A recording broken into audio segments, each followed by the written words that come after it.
কোথায় সেই মোহাম্মদ বিন কাসেম 17 বৎসরের যুবক, আরব থেকে, আরব জাহান থেকে আসছে ভারতে, সিন্ধু প্রদেশে দেবল রাজার এলাকায় একজন বোনকে একজন ডাকাত, জলদস্যু,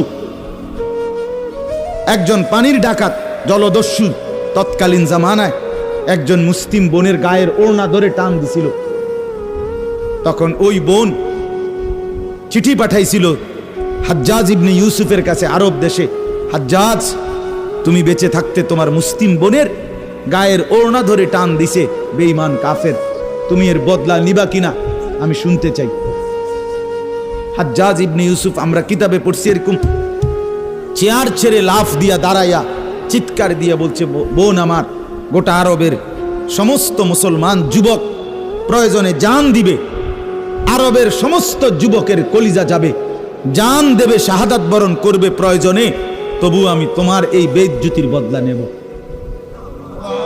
3 বার সেনাবাহিনী পাঠাইছে সে, 3 বার, প্রথম 2 বার পরাজিত হইছে মুসলিম বাহিনী, তৃতীয়বারে নিজের একমাত্র মেয়ের জামাই মোহাম্মদ ইবনে কাসেম রাহমাতুল্লাহ আলাইহি, এই উনি ওনারে দিয়া এরপরে এই সিন্ধু দেবল রাজাকে পরাজিত করে ওই বোনকে জেলখানা থেকে উদ্ধার করছে এবং এই হিন্দু রাজার এলাকায় কালেমার পতাকা উড়াইয়া দিছে।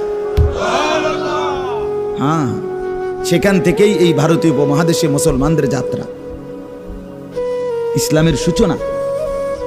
এক বোনের ইজ্জতের জন্য ধর্ষিতা হয় নাই, কাপড় টান দিছে কেন?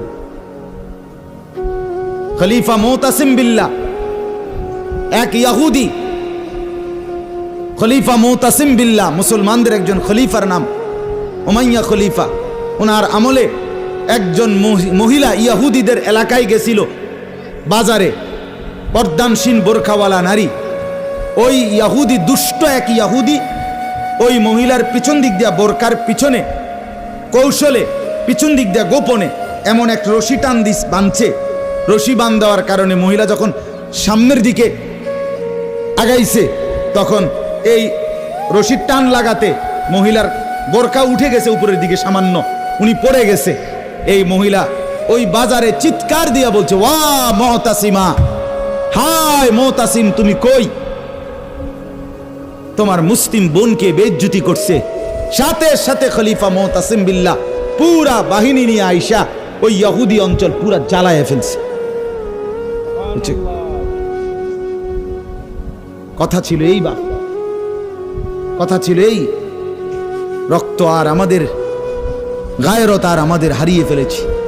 পরের মেয়ে দেখতে দেখতে, পরের নারী দেখতে দেখতে, টেলিভিশন দেখতে দেখতে, নিজের বিবি বাচ্চারও লাগাই দিছেন, নিজের ঘরে টেলিভিশন চাইতো, নিজেও বইয়া বইয়া সাদো আনে বেড়ি চান, টেলিভিশন চান, ফুতেও সারা রাত সারা দিন সমবয়সী ফুলানের লগে হাইটটা মোবাইলে ছবি চায়, তো সমাজ গড়বে কে?